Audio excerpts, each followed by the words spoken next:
web designer, vai, cara, você contrata uma agência poderosa aí, os caras cobram tal preço, aí chega e fala, ah não, eu faço por R$100. Outro dia eu vi numa mídia aí, que não vou citar o nome, mas falou, não, se é SEO eu faço por R$200. Eu falo, porra, eu vou colocar o site de viagem e porn lá por R$200. Eu pago então, vou colocar na primeira posição. Então, eu queria saber o ponto de vista de vocês com relação a essa banalização dos nossos serviços.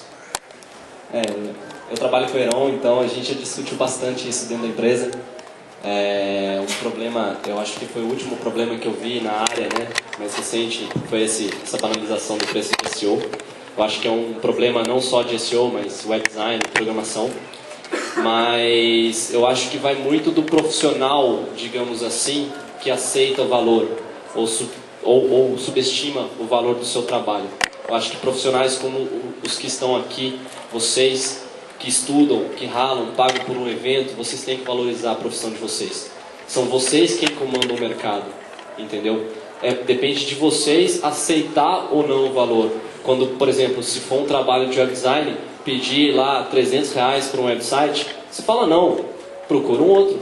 Eu não vou fazer por esse valor. Eu acho que é essa motivação que tem que ter. A mobilização tem que partir do pessoal de TI, não das empresas. Eu acho que as empresas não podem ditar o valor, mas a gente que dita o valor. Não sei se o pessoal acompanha o meu pensamento. Eu penso o seguinte, cada profissional ele recebe o que ele vale. Tá? Essa é a minha opinião. Às vezes alguma pessoa pode achar assim que está sendo subvalorizado, né, recebendo menos, mas eu sempre pensei assim, cada um recebe o que vale. Né? Então, se você cobra menos, é porque você vale menos, e ponto. Né? É óbvio que cada um tem o seu momento. Né? Então, se você tem um bom emprego, por exemplo, você recebe bem, é óbvio que se você vai sair da sua empresa e vai entrar para uma outra, vai pegar um projeto, né, você vai pedir mais do que você recebe. Se você precisa estar desempregado, você vai ter que pedir menos. Então, cada um vale o que pode oferecer. Eu lembro de um artigo que uma pessoa bem conhecida na área de Rails, né, ele escreveu um artigo que ele fala, o Obi Fernandes, né, ele falava assim que nenhum programador Rails deveria cobrar menos do que $150 a hora. Né? E por que ele disse aquilo? Porque os funcionários dele, né, o trabalho que ele realiza, vale aquilo. E as pessoas pagam para ele. Mas isso não é verdade para todo mundo, né? Então acho assim, cada um tem que saber o quanto vale, o quanto satisfaz. Não é o quanto você quer receber, é o quanto você pode oferecer, né? Então se você oferece, se hoje você chegar numa empresa e falar assim, olha, eu só trabalho por R$100 a hora ou R$150 a hora, você vai ser cobrado por R$150 a hora. Se você chegar lá e falar, eu quero receber 30, você vai ser cobrado por 30. Então cada um vale o quanto ele pode oferecer para a empresa, né? Acho que não existe. As empresas estão dispostas a pagar se a pessoa tiver o suficiente para dar pelo valor, né? Foi legal esse ponto, eu concordo plenamente com o que o Carlos falou e eu vou contar duas histórias sobre isso. A primeira é que uma vez, acho que foi na segunda empresa que eu trabalhei, a diretora da empresa, era uma empresa pequena que me contratou, falou o seguinte, eu fui com uma expectativa salarial bem baixa para a época, assim, porque eu queria entrar na empresa para aprender várias coisas. E ela me fez uma proposta muito melhor, mas era quase o dobro do que eu tinha em mente, do que eu queria pedir. Ela nem deixou eu pedir, ela me ofereceu.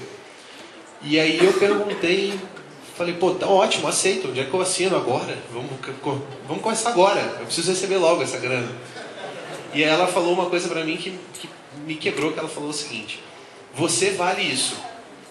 E se você trabalhar pensando no dinheiro, você vai perder todo o seu tempo planejando coisas que você poderia fazer se você ganhasse mais, ao invés de trabalhar para que você possa ganhar mais. E essa empresa foi fantástica para mim, assim, em termos de aprendizado corporativo, etc. e tal, porque essa moça, hoje em dia, a empresa tem... Quando eu entrei, a empresa tinha, sei lá, 20, 30 funcionários, hoje em dia tem 500. E eles cresceram muito e faturam muito. E ela trabalha assim loucamente, ela acredita nisso loucamente, e eu acredito também loucamente que quando você trabalha para ser o melhor do que você faz, quando você ama o que você faz, quando você gosta muito de fazer o que você faz, naturalmente você vai valer mais e naturalmente você vai ganhar mais. Depois disso, hoje em dia eu tenho até vergonha se eu precisar pedir aumento, porque eu acho que a minha forma de pedir aumento é sendo o melhor que eu posso para a empresa, é sendo o melhor que eu consigo ser. E eu acho que isso funciona para o mercado também. Eu já vi também anúncio no balcão quem sabe, quem conhece o Balcão, não sei se tem aqui em São Paulo, tem o jornal Balcão?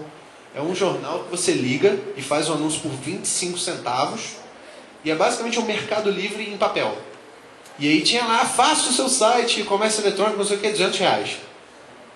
E eu leio aquilo e fico puto realmente, porque eu sei o trabalho que dá para fazer. Mas, desculpem o palavreado, o cara que vai fazer um site por R$200 com esse cara, que se foda. Porque assim, ele vai ter um site de R$200, um site que vale isso, e os negócios da empresa que poderiam ser muito melhores com um bom site de comércio eletrônico, não vão ser, desculpe, não vão ser. Então assim, concordo também com o Fábio. Eu acho que faz parte tem muitos caras que começam aí no mercado e falam, aprendi alguma coisa, agora consigo fazer um site de comércio eletrônico, nunca ganhei dinheiro, R$200 é ótimo. Então vou cobrar isso. Não é muito bem assim. Acho que isso talvez seja até falta de experiência ou de profissionalismo desses profissionais e tal. Mas eu concordo também com o Carlos que as pessoas ganham ou cobram quanto as outras pessoas estão dispostas a pagar. E se elas estão dispostas a pagar é porque você vale aquilo. Posso falar? É complicado, né? Quando eu tenho assim 18 metros de macho aqui para falar, né? Porque o negócio demora, né?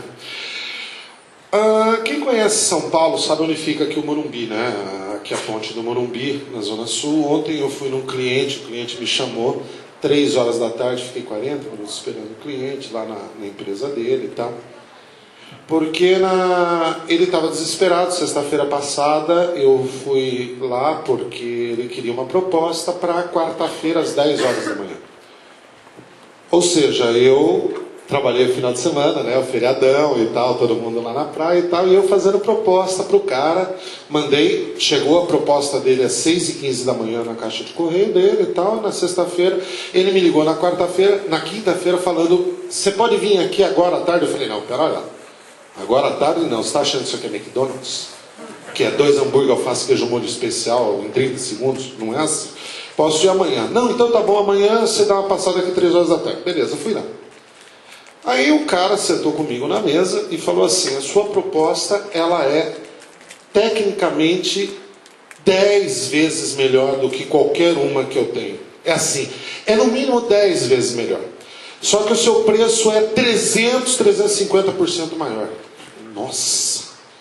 Será que eu chutei a bola tão longe assim? Não é possível, gente. A gente bota um pouco de gordura e tal, né? Mas, meu, isso está parecendo uma baleia, né? O negócio está parecendo uma baleia. Aí ele pegou, jogando ali no francamente, ele falou, olha, tem um fulano, que ele não me falou que é um fulano, porque se falasse eu tinha saído de lá e metido 12 tiros na cabeça do desgraçado. E o fulano está fazendo, ele falou que faz em 30 dias por 15 pau. Eu falei, truco, ladrão, corre que é mentira. E eu falei pro cara, daqui 45 dias a gente volta a conversar.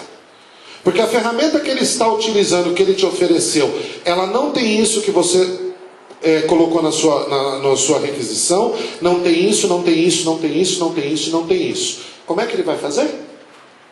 Aí ele parou, ficou pensando. Mas o problema é que é o seguinte, no preço que você tem, eu não consigo nem te colocar na concorrência. Be my guest, não vou participar. Por quê? Porque eu não sou, como o Guilherme falou, desculpe o perdão da palavra, prostituta de posto de gasolina. Porque tem as prostitutas chique, né? Por exemplo, a prostituta de café fotô, a mulher é chique. Não, dá licença. Gente, a mulher cobra 4 pau por 2 horinhas. Agora, quando tu vai pegar a BR-101, a tiazinha cobra 5 real. Tô mentindo? Não, não tô.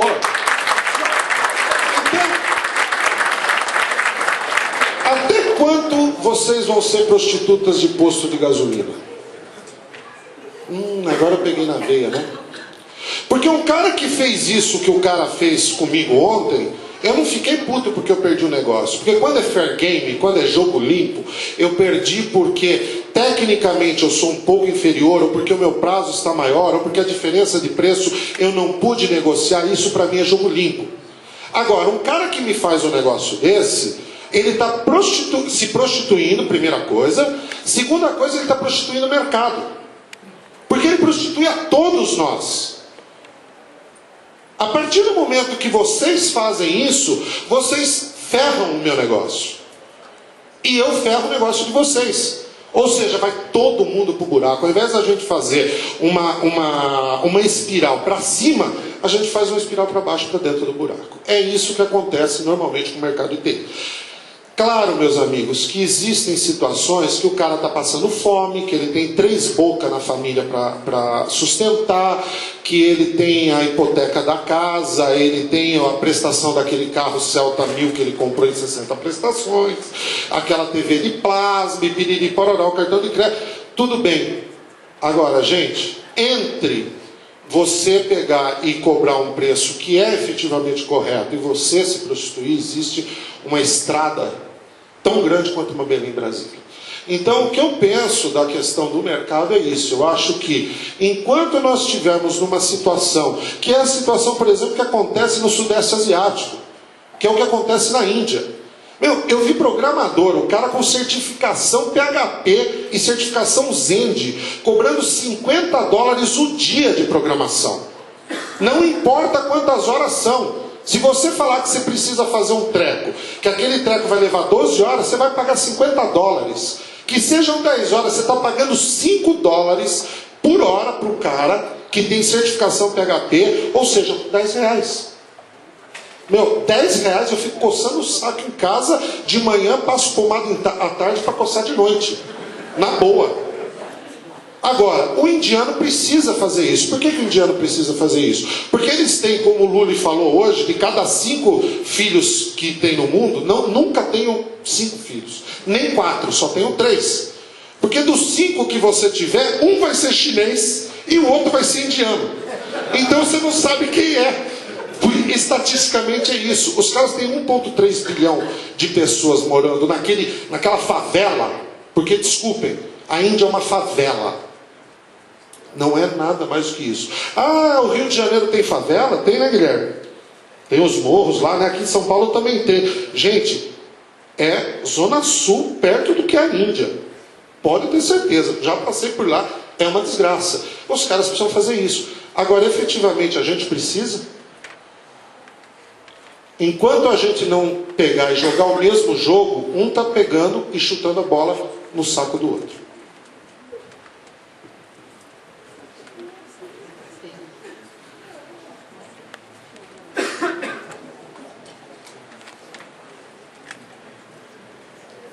Boa tarde, eu sou o Márcio da Confid. A pergunta é para o Fábio Ricota. Eu estive no Terra, trabalhando no Terra 5 meses. Não contem para ninguém. Felizmente, saí de lá antes de ficar louco. Putz, já falei. E uma coisa que me preocupou é o seguinte, aquela síndrome de novas tecnologias e siglas. SEO é uma delas. E eu vi num dos contratos de que estava assim, 40 horas de analista de SEO, de uma das áreas do Terra, também não vou falar. Aí eu falei assim, analista de SEO. E a pessoa me falou, não, é que eu estou sem tempo de acionar esse serviço da agência. Eu falei, calma, é analista. Ele deveria vir aqui prestar o serviço. Eu queria que você comentasse um pouco essa questão que, como é que eu vou colocar aqui? Muitas vezes a gente entra por exemplo, Joomla, SEO, e a gente acha que a gente está concorrendo entre a gente. Na verdade, não. A gente concorre com as pessoas leigas e as agências que começam a oferecer esse serviço num contrato e muitas vezes não tem um profissional de verdade ali prestando serviço. Não sei se é o caso, mas quando eu fiz a análise dessa área do Terra, eu falei assim, cadê o analista? Não tem nome? É que nem programador Joomla, né, Paulino? Não tem nome, não existe. Porque quando você vai atrás, é redes sociais também, né? Agora é moda, tipo, nos contratos colocam um profissional, mas esse profissional não tem nome, não tem certificação. Então, comenta um pouco como... Na verdade, é uma sugestão de discussão, né? Para a gente colocar isso nos blogs e discutir esse assunto, assim, essa problemática das agências colocarem, como se fosse uma coisa simples, cobrarem uma fortuna, que vai no contrato, e no final está prostituindo o mercado de uma outra forma também. Assim, usando a linguagem clara que todo mundo está usando, eu acho uma palhaçada. Eu acho uma palhaçada porque por exemplo, na Mestre SEO a gente tem um trabalho muito sério. São quase 20 profissionais trabalhando com SEO todo dia. E para vir um monte de agência de São Paulo e dizer que oferece trabalho de SEO, o dia que elas oferecerem um trabalho de SEO que chega aos pés do que a gente faz lá, vai durar muito tempo. Porque a gente, além de nome, a gente estuda. A gente tem todo dia alguém lá que faz o que a gente fala. Então eu acho uma tremenda palhaçada você oferecer um serviço, independentemente se é SEO ou não, se for web design, se for limpeza de carpete, igual a gente está aqui, e você não ter um profissional que faz aquilo, eu acho uma tremenda palhaçada. Eu acho que isso aí é caso de PROCON, caso de polícia até. Porque se você oferece um serviço que você não pode cumprir e cobra por isso, então você inflaciona o mercado, prejudica as empresas que fazem um serviço sério em cima disso, e ainda não garante que um serviço vai ser feito. Então aquela empresa que contrata o seu serviço, no caso, vamos colocar SEO, não recebe um bom trabalho de SEO, não sabe quem que é o profissional que está cuidando da sua conta, ele nunca mais vai fazer SEO, ou ele vai demorar muito tempo, então ferrou, como ele disse, ferra com o meu mercado também, entendeu? Então eu acho isso aí lamentável, eu acho isso aí uma tremenda palhaçada. Eu acho que para você oferecer um serviço você tem que ter um profissional de pelo menos um pouco de qualidade, assim, tá?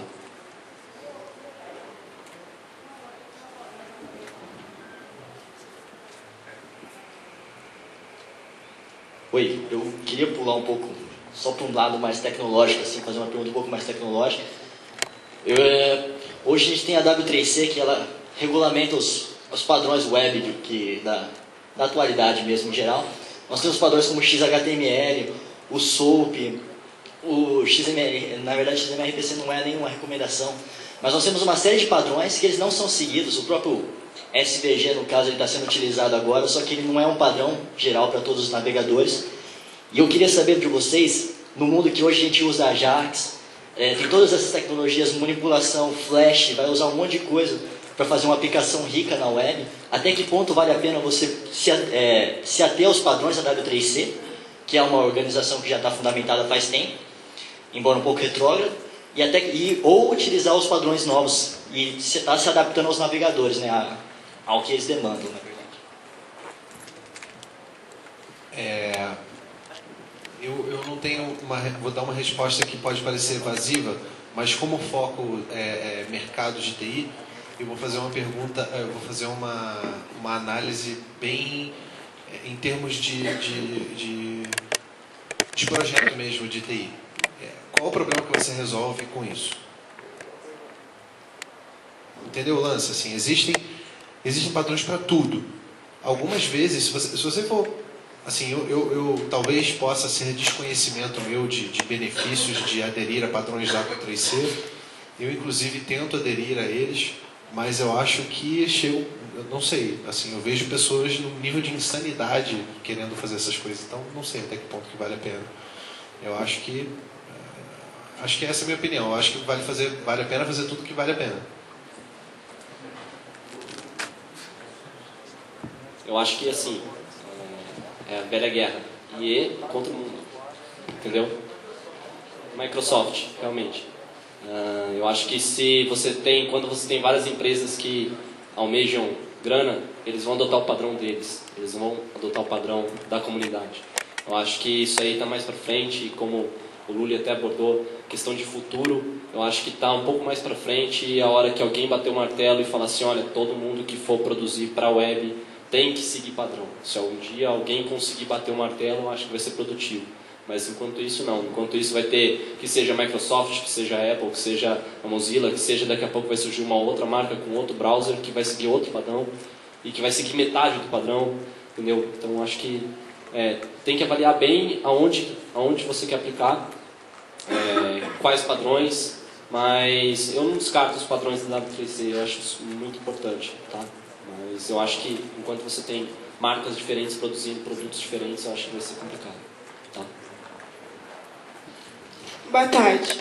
Meu nome é Renata. Eu gostaria de saber qual tipo de tendência está no mercado de trabalho. Pode dar assim, tendências do tipo linguagens? Linguagem, isso. Então, O mercado é bem grande. Eu tenho um amigo que trabalha na Michelin com automação de equipamentos industriais. E ele trabalha com assembly e um sistema operacional que eu nunca ouvi falar. E a gente lá na Globo.com trabalha com web, trabalha com Ruby, Python, Django, Java até. Então acho que de repente seria legal, assim, para web é uma coisa, para outras coisas é outra coisa e tal. Mas assim, em geral, falando de web, que é o que acho que a maioria dos que estão aqui manjam mais e trabalham com isso, hoje existe uma tendência muito grande não falando de uma linguagem específica, existe uma tendência muito grande a fazer coisas que são produtivas. Se você vai fazer em Java, ou em Ruby, ou em Python, muitas vezes o que determina essa decisão é o que vai ser mais rápido e mais eficiente para fazer o que eu preciso fazer, para entregar valor para o meu cliente. Então, acho que as tendências mais fortes hoje em dia são Ruby, e Rails, Python e Django, apesar de ainda não serem, não há uma adoção em massa ainda das pessoas. PHP também, já é bem mais fácil de fazer coisa em PHP do que Java e tal. E além disso, existe uma grande tendência que não existia há alguns anos, de usar projetos open source massivamente. Então, assim, tem várias coisas prontas já no mercado para fazer várias coisas que os seus projetos vão fazer. Por exemplo, hoje eu não consigo nem imaginar a gente lá na Globo.com, por exemplo, tendo que parar para fazer, sei lá, coisas tão simples quanto formulários de Fale Conosco. Existe uma forma já automática e padrão de fazer isso para vários sites. Existem várias outras ferramentas open source para servir aplicações, para cache, para vários tipos de coisas. Então, uma outra tendência que eu vejo agora é as pessoas vendo mais isso. Em vez de quererem desenvolver as coisas em casa, as pessoas estão aproveitando projetos muito bons, tipo WordPress, Joomla e todas essas outras coisas que eu falei. A escolha da linguagem, ela é um ponto interessante, que é o seguinte: depende muito do mercado que você vai atuar e do tipo de empresa que você tem, né? Então, se você tem uma empresa muito grande, e você tem muitos funcionários, por exemplo, então talvez você tenha que adotar uma linguagem, né, uma plataforma de desenvolvimento que você vai conseguir encontrar profissionais fácil, por exemplo.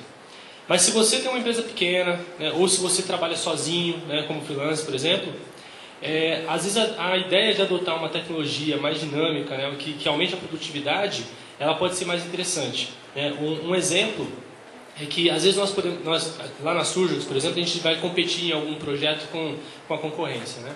Então a gente vê, por exemplo, projetos que têm um longo prazo para desenvolvimento, mas nós usando, por exemplo, tecnologias como Rails, a gente consegue desenvolver aquele mesmo projeto mais rápido. O que não significa que ele vai ser mais barato, né? É exatamente o contrário do que o Paulino falou ali, né?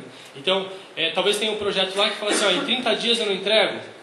Às vezes a gente faz até a proposta e fala assim, em 30 dias a gente entrega. Só que se o projeto dele era 300 vezes mais caro, esse aqui vai ser pelo menos 600 vezes mais caro, né? Por quê? Porque você vai estar com pessoas boas trabalhando com tecnologias que são altamente produtivas, né? Então, para quem trabalha como freelance, eu penso assim, né? Ou quem tem empresas pequenas, esse é um ponto ideal para você pegar, porque você consegue competir, né? Então você tem empresas grandes trabalhando com tecnologias firmadas, só que eles têm toda a burocracia. Você foge disso, né? Então você consegue ser rápido, ser produtivo e entregar uma coisa num tempo menor. Só que nunca, e aí obviamente você cobra mais caro por isso, né? Então eu acredito que a tendência depende muito do tipo de empresa, mas se a gente está falando de empresas pequenas ou de uma pessoa, eu acho que a ideia é focar em coisas mais produtivas, coisas que você se sinta bem fazendo, que você vai fazer rápido e aí você vai conseguir competir com o grande, né? Eu penso assim. Opa, boa tarde, tudo bom? A minha pergunta está relacionada à documentação, porque, assim, a impressão que eu tive é que a documentação não é tão bem vista, ou então ela é bem vista, mas até certo ponto. Então a pergunta é, o que é considerado, não, isso é bom documentar, não, isso já é excesso de documentação e torna improdutivo o trabalho. E como vocês veem o design rationale nisso no mercado de trabalho, se é válido ou não é válido? sem querer monopolizar o microfone, mas eu tenho uma ótima história para contar sobre isso. Uma vez, para fazer um projeto lá na Globo.com, a gente contratou uma empresa que eu não vou dizer o nome, mas que é indiana. E por eliminação. Enfim. E eles são CMMI nível 5, usam vários processos de software parrudos e etc e tal. E eu lembro que a minha equipe era responsável pelo projeto, mas como a gente não tinha throughput para fazer, a gente não tinha muitas coisas para fazer ao mesmo tempo, a gente precisou terceirizar esse projeto, e essa empresa era uma empresa que já estava fazendo outras coisas para a gente, então ela foi escolhida. E aí, cara, 3 meses depois que o projeto tinha começado, a única coisa que eu conseguia ver era papel. E assim, e quando a gente tinha ideias novas, os caras falavam, não, isso aqui você tem que assinar, e eu ficava desesperado porque eu perguntava assim, cadê o software, cadê a coisa? Por enquanto você só me dando papel, eu quero a coisa. Então assim, o lance da documentação o que é melhor? Digamos que você vai fazer digamos que alguém vai... É difícil alguém comprar um blog hoje com WordPress da vida por aí, mas digamos que eu vou te vender um blog. O que você prefere? Que eu te dê em uma semana um blog? Ou que eu te dê na primeira semana toda a documentação de como vai funcionar o blog e só na segunda semana te dê um blog? E aí o que vai acontecer também é que, além de eu achar que é muito melhor você dar valor para o cliente ao invés de dar papel para o cliente, outra coisa que acontece eu tenho documentação desse projeto, que levou 1 ano para acabar. Ela não serve para nada. Nada. Já se passaram 2 anos, o projeto mudou completamente, mudou tudo, e a documentação não serve para nada. E eles perderam 6 meses fazendo um monte de nada. Então assim, esse é o ponto da documentação. Você precisa documentar certas coisas? Precisa, mas documentação que tenha valor. Por exemplo, a gente vai contratar uma pessoa nova e eventualmente ela não vai entender a arquitetura de um projeto tal que ela vai precisar trabalhar. E é útil se ela tem um diagrama da macroarquitetura, de como funciona a instalação da aplicação, quantos servidores, como é que funcionam os CAS, etc e tal. Isso é útil. Agora, documentar por documentar, porque algum processo ou qualquer coisa te obriga a escrever papel, isso é inútil. Na boa, isso é inútil. O cliente quer valor, ele não quer papel. E acho que é isso. Vou fazer uma pergunta. Quantos desenvolvedores tem aqui?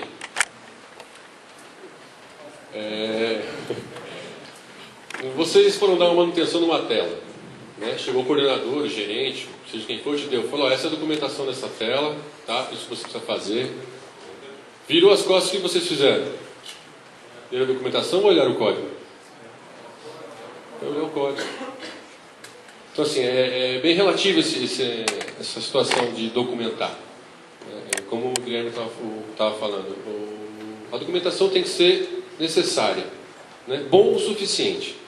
Acho que não além disso. Lá na empresa a gente faz muita documentação. A gente faz comentário no código. Essa porcaria de função não funciona. Coloca lá o comentário. É normal. Você já pegou um código do cara programando? As coisas que você lê é uma coisa louca, né? A gente faz isso, a gente tem o modelo de dados e tem o wireframe. Acabou. Só isso. Precisa de mais? E normalmente o programador não gosta de fazer documentação. Porque normalmente o programador não sabe escrever português. Ele sabe escrever Java, Ruby, qualquer outra coisa. Menos português. Então você faz o que, programador? Faz ele escrever no código e o outro programador vai pegar e vai ver o código. Acabou o problema, gente. Porque esta tela faz isso, não sei o que tem. Tá, se você quiser fazer uma apresentação depois em OpenOffice ou coisa do tipo, apresentar para o gerente que você efetivamente trabalhou, fez alguma coisa, né? Tudo bem. Fora isso, bobagem. Posso contar só uma outra história muito boa? E essa é sobre documentação em código. Uma vez eu abri um código de um projeto de relatórios que a gente tinha numa empresa que eu trabalhava, e aí tinha a seguinte linha de código. Lano é igual a dano mais mano mais pano. Caralho, o que é isso, né? Aí fui chegar pro cara lá, o Kiko, que raios é esse lano dando pano? Não, veja bem. Lano é o label do relatório, o label de data. Então o label de ano é igual ao dia do ano mais o mês do ano mais o ano do ano. Tá ruim, né? Acho que eu vou escrever uma documentação disso. Então, também tem isso, assim, várias vezes a documentação serve pra assim... Mas esse é um caso de um que não sabe escrever português, tá vendo? Esse é um caso de matar o indivíduo, inclusive. Desculpa? E isso, era tão fácil o cara escrever assim, label igual a dia mais mês mais ano. Olha, parece tão legal, que cara não fez? Então, é mais ou menos por aí, assim, o que eu acho que o foco é entregar valor, em coisas que tenham valor, e não em documentação, comentários, etc. Eu detesto documentação, tá? Só pra constar.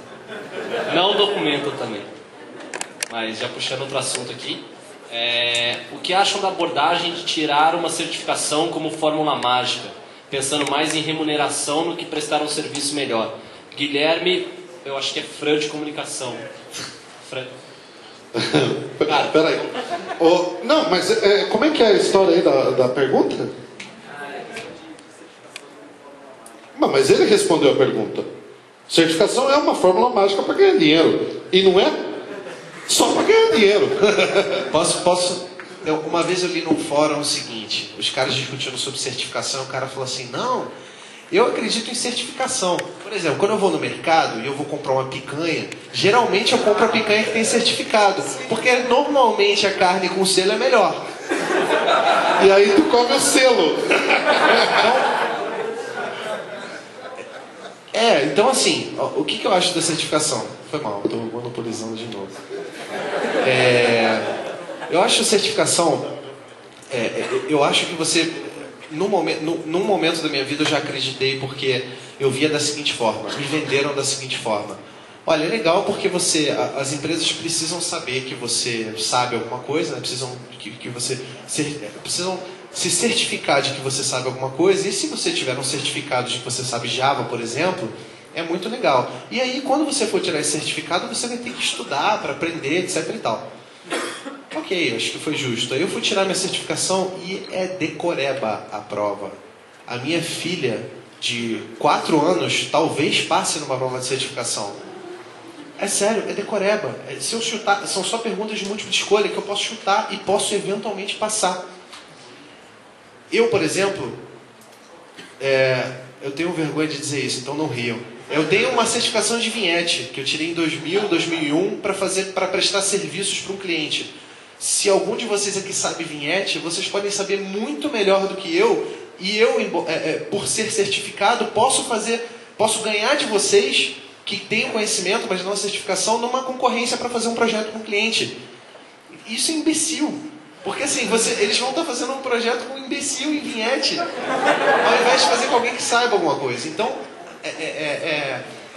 acho que a certificação é um caminho fácil para você tomar decisões. Quando eu contrato, por exemplo, eu não avalio, eu não quero nem saber se o cara tem faculdade, eu escrevo isso nas oportunidades. Eu não quero nem saber se você tem faculdade ou se você tem certificação. Eu quero que você venha aqui e as pessoas normalmente, quando eu contrato, passam o tempo que elas puderem lá e trabalham em par comigo e com outras pessoas do time, e a gente faz 2, 3 entrevistas, e o máximo possível para me certificar de que aquele cara é bom, independente dele ter 15 certificações ou nenhuma. Independente de ser formado, ou ter mestrado, ou não ter nada. Então assim, e aí o mercado de certificação hoje é assim, a Microsoft chega lá e fala, olha, contrate caras certificados, porque com certeza eles sabem mais, alguma coisa a mais. E aí chega pro cara e fala, fulano, aprende essa parada, senão ninguém vai te contratar. E eles criaram um negócio que não precisava. Então assim, essa é a minha opinião, eu não gosto de certificação, não acho legal, acho que deturpou o mercado de alguma forma. Eu fiquei até preocupado quando ele falou ali de certificação de SEO, porque eu acho que realmente não faz sentido. Assim, eu posso tirar uma certificação, eu não sei nada de SEO. O Fábio sabe muito mais do que eu. Se eu tirar uma certificação e ele também, nós somos iguais. Mas eu sou merda, e ele não. Então não faz sentido isso, não faz sentido. Eu sou totalmente contra certificações também. Certificação é interessante que é o seguinte, né? Você tira a certificação Java, por exemplo, e ela tem data de validade, ela vence, né? Então, quer dizer, o seu conhecimento ele vence depois de, sei lá, 3 anos. Você esquece.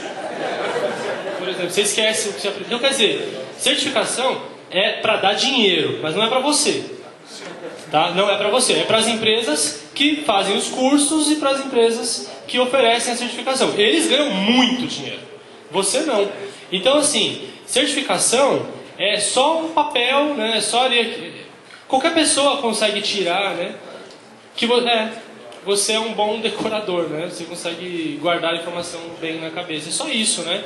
Então, eu sou contra certificação. Eu acho que a gente tem que se preocupar mais em aprender e em crescer no mercado do que ficar correndo atrás desse tipo de coisa e dar dinheiro para outras pessoas, né? Agora, as empresas que contratam pessoas com certificação, eu também não gostaria de trabalhar, porque eu já trabalhei em empresas assim e eu trabalhei com muita gente ruim mesmo, certificada.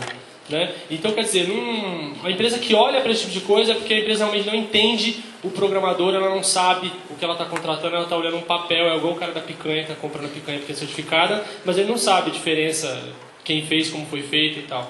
Então, eu sou contra a certificação, eu não gosto mesmo, não tiraria, não tenho, graças a Deus. Eu tenho vergonha de estar do seu lado, eu não aconselho não, acho que... Só contar uma historinha. O cara que tem o maior número de certificações Microsoft no mundo é um brasileiro que mora aqui em Boituva. Ele tem hoje 87 certificações da Microsoft. Aí semana retrasada eu estava batendo um papo com ele. Eu trabalhei com ele em 2001.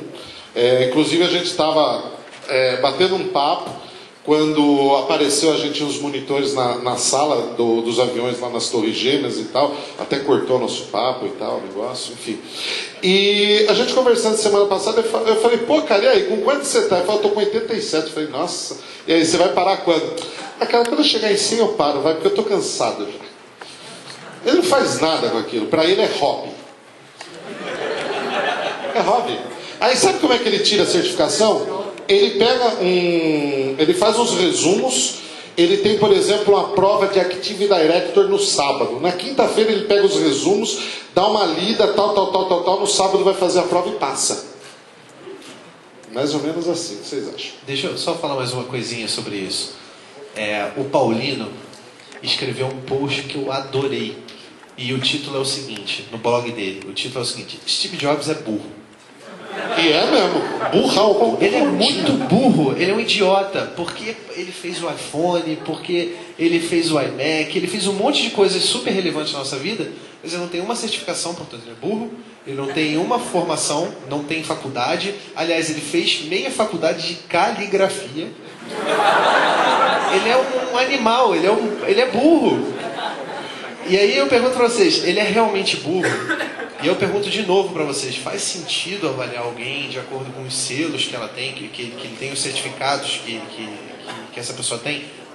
Eu não me considero, pelo menos, picanha, gado, qualquer outra coisa do tipo. Então, sim, a gente não pode querer ser avaliado como gado, por isso que eu odeio. Guilherme, o melhor programador de Drupal nosso da empresa, e é um dos administradores da comunidade brasileira, ele é formado em música. E detalhe, o cara é malabarista. Te juro, a Dani me deu umas bolinhas daquela do PagSeguro, eu levei para a empresa, ele catou as bolinhas e começou. Até 5 bolinhas ele vai. O cara é louco, você entendeu? O cara não tem nada a ver. É o melhor programa, é um dos melhores do Brasil. Meu nome é Marcelo. Eu queria tirar uma dúvida, mas assim, eu conheço algumas pessoas, profissionais com 10, 15 anos de experiência no mercado de TI, e alguns profissionais com 3, 4 anos no mercado de TI. Eu vejo assim, esses profissionais de 3 anos, alguns deles são melhores, têm mais conhecimento, são melhores que esses de 15 anos. Só que quando eles vão fazer uma entrevista, alguma coisa em alguma empresa, alguma vaga aberta, normalmente essas empresas dão mais valor para esse cara com 15 anos de mercado do que um cara com 3 anos de mercado. Eu queria saber assim, qual que vocês acham, na opinião de vocês, que é a forma mais correta de uma forma de contratação? Vocês já falaram de certificações que não valem tanto assim.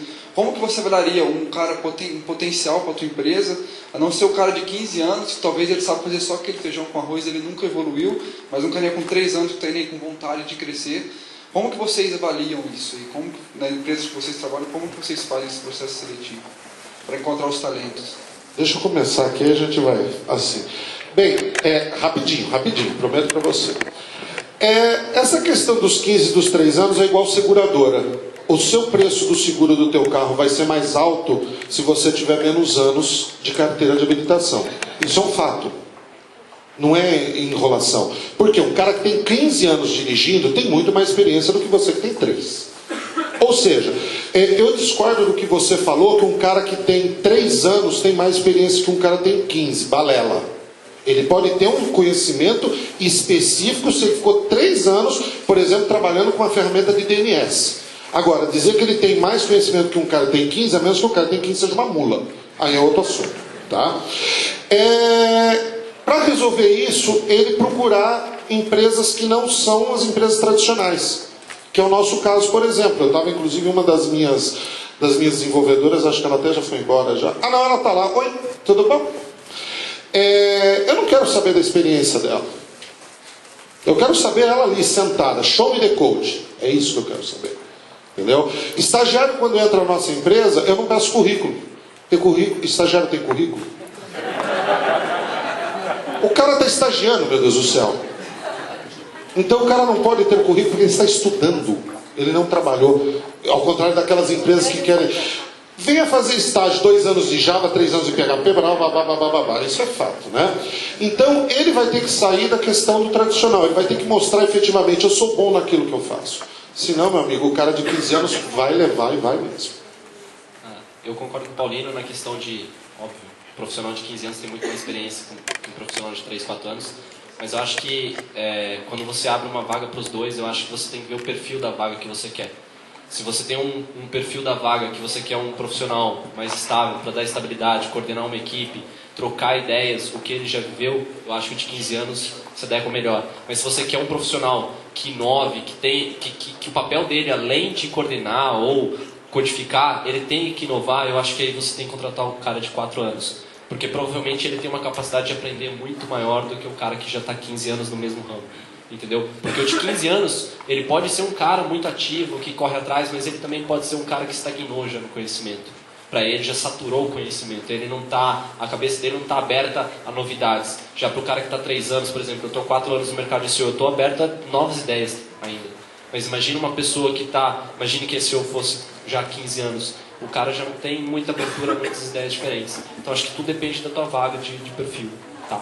Mas não despreza o conhecimento, não a experiência, como o Paulino falou. Só concordo e discordo ao mesmo tempo e vou te explicar por quê. Eu tenho 11 anos, por exemplo, de mercado e eu inovo muito. Inclusive, eu inovo até demais. A ponto de criar problemas, às vezes, em projetos, porque eu tenho uma ansiedade enorme. Se eu fizer 2 coisas iguais, eu tenho um problema. Por isso que hoje eu mudei de cargo na minha empresa, por causa disso, porque eu não consigo fazer 2 coisas iguais às vezes e me deixa com tédio. Eu gosto de fazer coisas diferentes. Então, acho que é um pouco de cada caso é um caso também. Eu penso assim, como ele falou, né? Depende muito do que você está procurando. Né? O cara que tem muito tempo de experiência, ele tem o que o Paulinho falou, a experiência. Então ele sabe, ele entende a área. O cara novo, ele está focado numa coisa só. Né? Então depende muito do que você precisa. Agora o que o Guilherme falou também é verdade. Não é porque o cara está há 10 anos na área que ele não está aprendendo coisas novas. Então a área de tecnologia é uma área que é ingrata. Porque você aprende uma tecnologia, você estuda aquela tecnologia, você tira a certificação daquela tecnologia e 3 anos depois aquilo acabou, ninguém mais usa aquilo.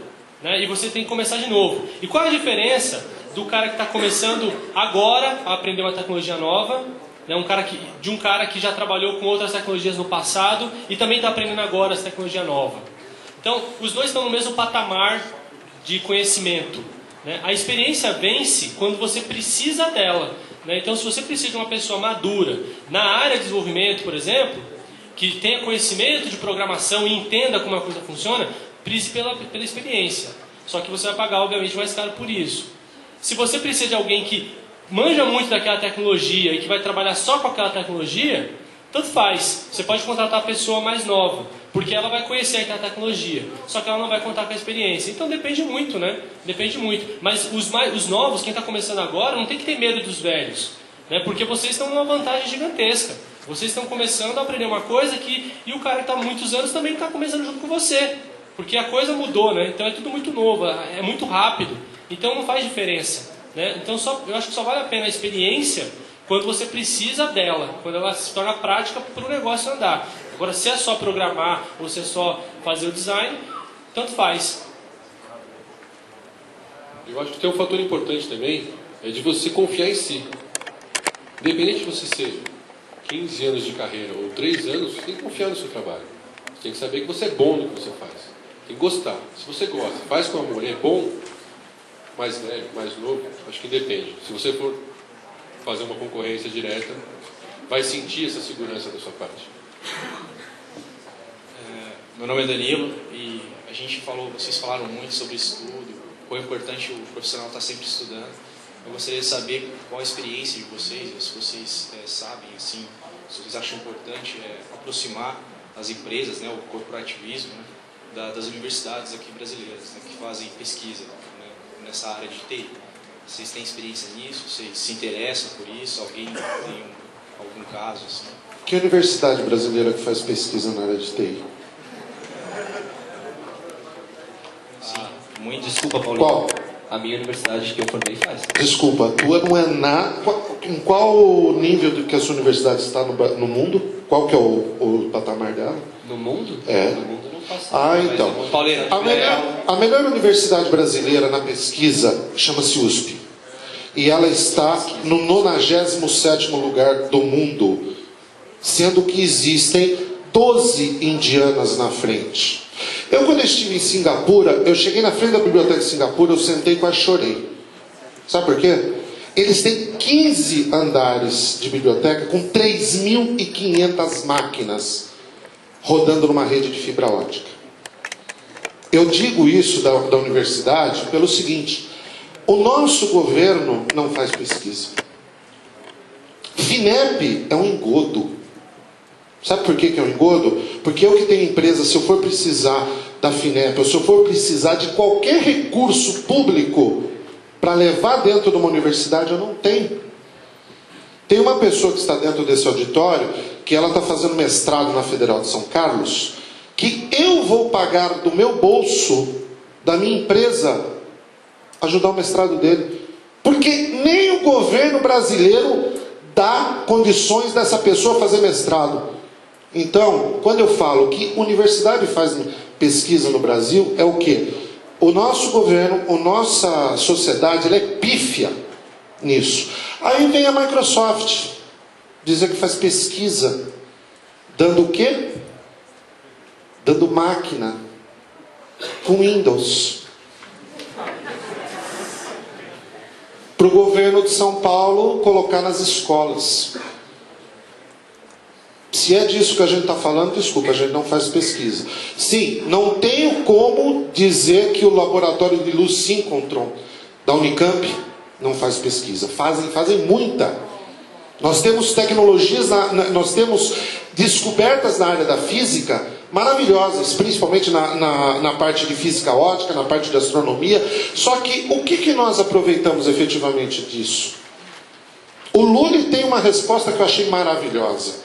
O Lully, ao mesmo tempo, ele consegue trabalhar voluntariamente numa ONG, e consegue coçar o saco e ganhar dinheiro.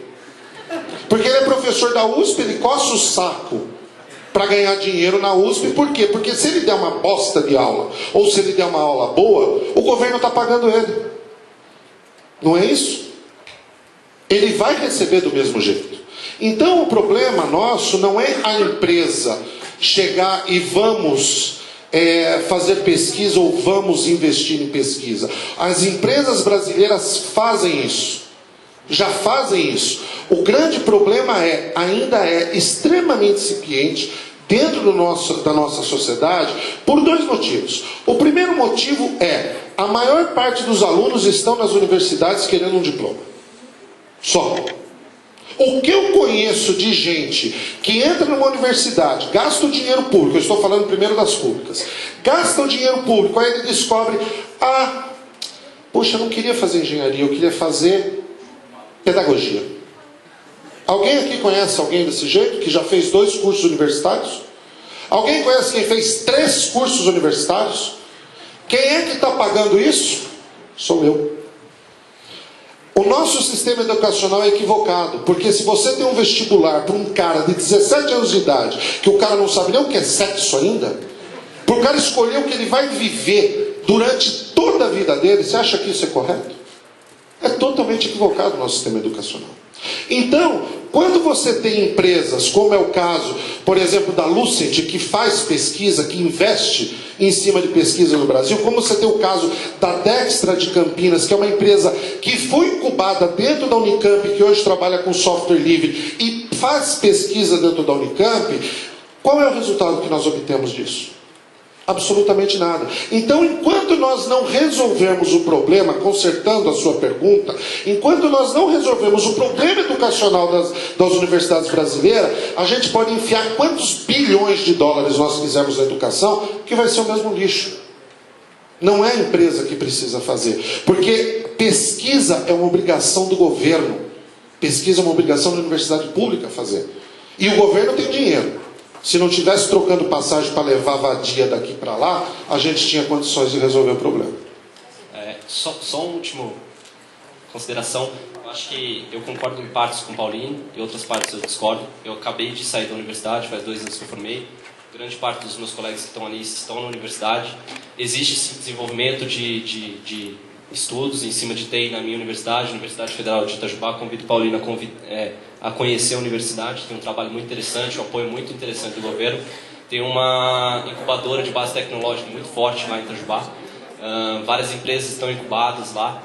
E eu acho que sim, que produz conhecimento para o Brasil. Acho que o investimento não é interessante ainda, mas existe sim pequenos focos ainda no Brasil, tá? Não dou todos os méritos para o governo, isso eu concordo com ele, mas grande parte dos alunos. E eu não sei o nível da minha universidade no mundo, mas para mim ela fez muita diferença na minha vida e hoje eu estou aqui por causa dela. Então eu acho que ela fez totalmente diferença e o dinheiro que o governo investiu em mim e está investindo neles foi bem investido. O dinheiro que você pagou foi bem investido. Tá. Eu fico feliz que tenha sido investido, porque o que acontece é o seguinte. Veja você que interessante, a mesma pessoa que foi fazer a sua universidade pública, eu não vou citar o nome efetivamente, ela fez uma universidade boca de porco e está no mesmo patamar. É isso que me dói. O que me dói é, hoje nós vemos, por exemplo, o César, que é o Instituto de Pesquisas da Universidade Federal de Pernambuco, lá em Recife, o que você vê de investimento? Você vê a Nokia, que foi lá para Pernambuco, enfiou o INDT lá dentro para desenvolver interface para os telefones celulares a preço de banana para levar para a Finlândia. O que ficou dessa tecnologia para nós? É isso que me dói. O que me dói é nós termos núcleos, como você bem disse, em Itajubá, em Recife, em Campina Grande, na Paraíba, em Campinas, na Universidade Federal de São Carlos, na UEL em Londrina, na Universidade Federal do Rio Grande do Sul. Nós temos diversos núcleos no Brasil inteiro e efetivamente não volta absolutamente nada para nós. Voltou para você, você hoje tem uma empresa, você ganha o seu dinheiro, você contribui com a nossa sociedade. Entretanto, continuamos, por exemplo, lá no caso da Universidade Federal do Amazonas, que também tem um centro da Nokia, com o mesmo problema. 45% da população manauara é pobre vivendo com R$1 por dia. É isso que me dói. Vamos encerrar aqui com a última perguntinha, mais light aqui para o Guilherme. Não, acho que é para o Fabiano. Queria saber como começar com o Scrum, porque mudar a rotina das agências que a gente vê em publicidade, que é vamos entregar ontem com perfeita qualidade, é bem difícil. Queria saber como começar isso. A gente tenta já há muito tempo, mas talvez você tenha um argumento bom para a gente conhecer lá. Acho que a melhor alternativa para isso é a estratégia viral. Você começar a falar aqui, viu alguma coisinha aqui, uma coisinha, começar a comentar sobre o assunto, ir passando, ir falando, buscando informações em sites, blogs, lendo artigos, divulgando alguns cases. Então, acho que é uma forma de você estar divulgando isso aí. uma forma muito efetiva e que as pessoas entendem bem é o seguinte, e foi uma forma que a gente usou lá na Globo, por exemplo, é o seguinte, pergunta para o gerente ou diretor da sua empresa se ele quer ganhar mais dinheiro.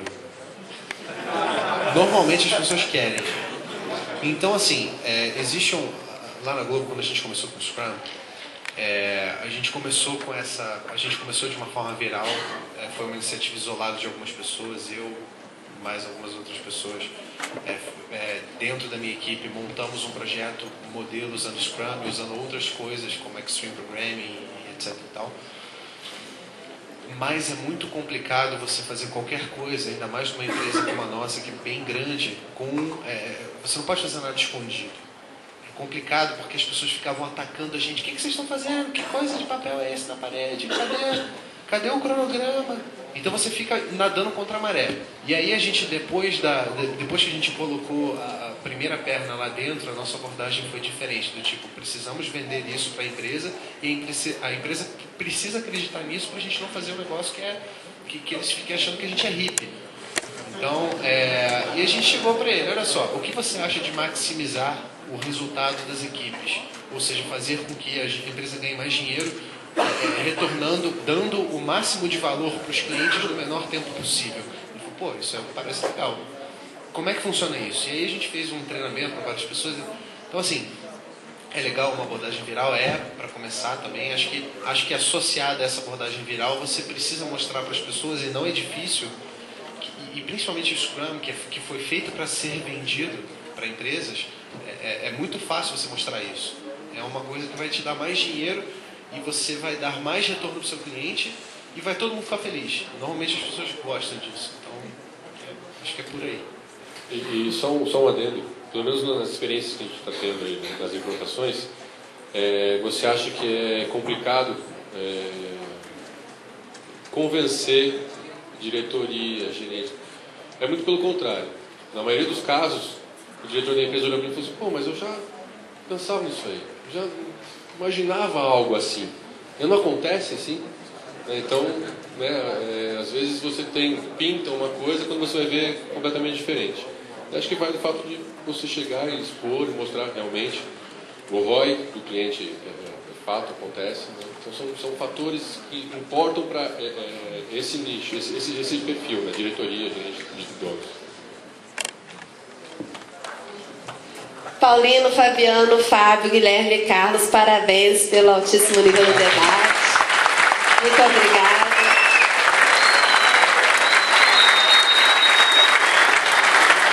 Vamos aos sorteios agora.